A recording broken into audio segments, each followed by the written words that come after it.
This video, I'm going to be sharing with you your exam checklist, the things you need for the exam, what you need to take into the exam, what you don't need in the exam. And I'm also going to sharing with you tips on how you can save time in the exam. JAMB checklist. I'll tell you to bring your JAMB slip. Bring 2 copies of your JAMB slip, one for the invigilator and another one for yourself. Don't come late for the exam. It's a very important exam. If possible, check out the venue where you're supposed to write the exam about 2 weeks before the exam, beforehand. Check it out about a week beforehand, so that you know how accessible the place is for you, or you know whether to travel or not, because sometimes the distance of the venue to your house may be quite far, so you may actually have to travel. At least 2 nights before the exam or 2 days before the exam, be ready for it. Have everything you need: your pencil, your biro, your writing materials, JAMB novel. Have it all ready as much as possible. Don't be stressed out, be so worked up, because actually I've seen people who are so worked up for the exam that, I mean, when they enter the hall, they usually forgot everything. Like, everything just went off because they were so worried about it. So that should not be your case. Don't be so stressed out. I'll tell you, give yourself positive talks. Tell yourself, okay, I just want to be like, well, a positive talk. I've not, when there's so much I've not read, and we may be like that. There's so much I've not read, and you're asking me to give myself positive talks. But that's the truth. Have a mind that's ready for it. Don't be so stressed out, and don't pull all nighters before the exam. Trust me, that night before exam, sleep well, eat, eat well, sleep well. That's not the night to be cramming everything. That's not the night to be like, oh.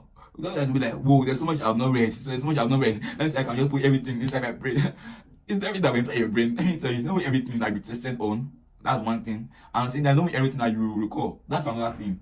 Plus, it actually reduces your performance, actually reduces your quality. Someone might ask me if I have ever slept in an exam hall. That's true. Yeah, the previous night I put on all night. I was just trying to read and just see how much I can just get into my brain within the limited time. And I actually entered the exam hall and I started sleeping. They actually had to wake me up, like, bro, they're about to share the exam papers. That should not be your case. In case you doubt someone who's friendly enough to wake you up, that should not be your case, alright? But you just get the point. Don't take coffee. Okay, don't think like I'm going to try to stimulate my body, take all stimulants so that I will not sleep off. No, take rest, because actually your brain consolidates information while you sleep, while you rest. That is CBT. So you want to get acquainted with the use of the computers, you want to get acquainted with the use of the keyboard and things like that. And that means that, and I get acquainted with the calculator itself, with the JAMB calculator, because it's quite different from your Casio. Take CBT simulators, things that can simulate how the exam will be, how exactly the questions are arranged, how exactly is the structure going to be. Time yourself. I was setting out for the exam time. I actually reduce the amount of time it's going to take. For example, let's say the exam is 2 hours, JAMB is 2 hours. Not say 2 hours for me to actually prepare before the exam. I could say that I'll say like an hour and 30 minutes. So I'll use the last 30 minutes to go through the questions, see if there's any I've missed, things that were difficult, to actually go through. And I'll do that before the exam. So that when I enter the exam hall, my mind will already be configured to working with 1 hour 30 minutes. Now, concerning managing time within your exam, I'm sorry, this is going to be a bit biased, but say you're going for the biological sciences, and you can actually save time in how you answer all these questions. I'm going to give you some steps on how to save time when answering different subjects. And I apologize again, my bias. Biological sciences, the physics, the chemistry, biology, and the English. But hopefully you still find these tips useful in other subjects. And going for the English, I love okay, we're going for English. The first thing, skim through the passage first. There is okay, that should be like the first thing you go through. Just go through the passage, you go through the comprehension passage, and you also see questions from the JAMB novel. At least for the year 2023, it's still The Life Changer by Khadija Jali Abubakar. Go through the comprehension passages first. Know that for the comprehension passage, some of the questions may not be verbatim. This is an Abu is a boy in the comprehension. Maybe a question may not be like, is Abu a boy? Or the question may not be picked verbatim from the comprehension passage. And a lot of us may be used to, like, this is a line in the comprehension, thus this is a line in the this is how the question should be like.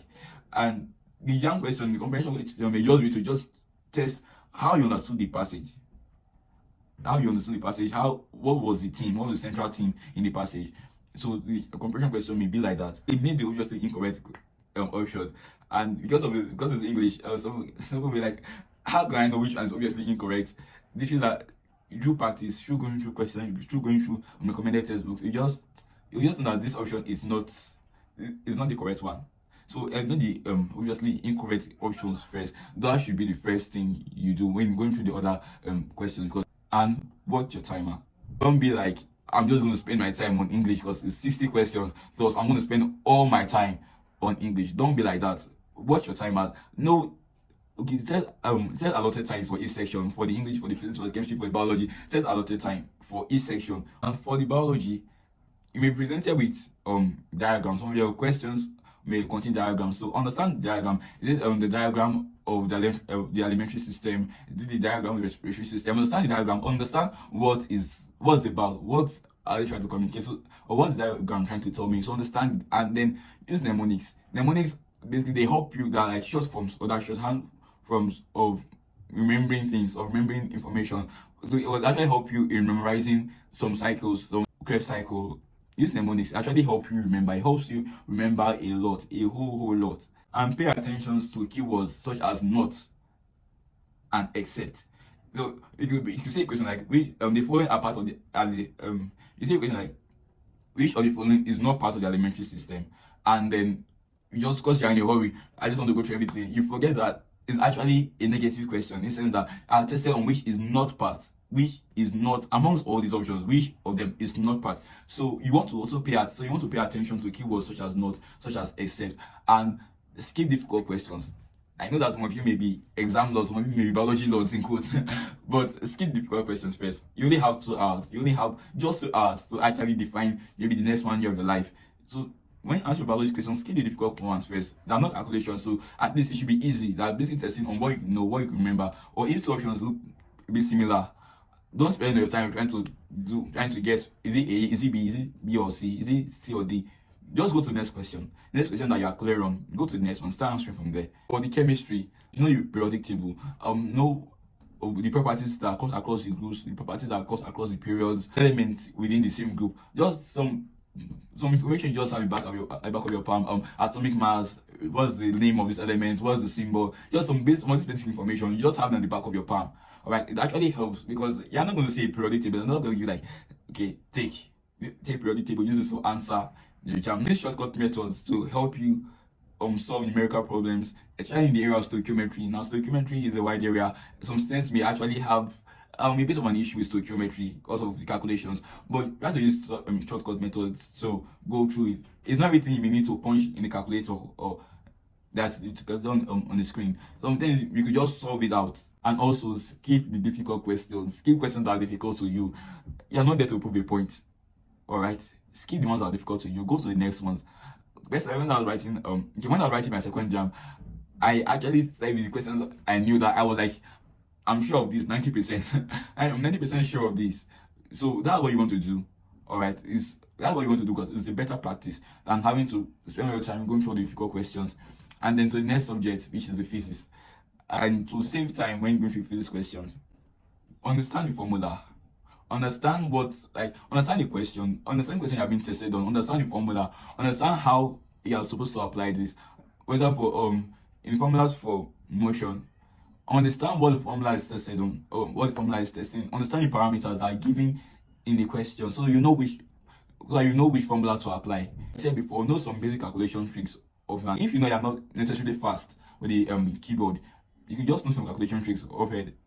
You just know some calculation tricks like the back of your palm. Actually going to save you time, enable you to answer those questions within that time limit. And lastly, answer the easier questions.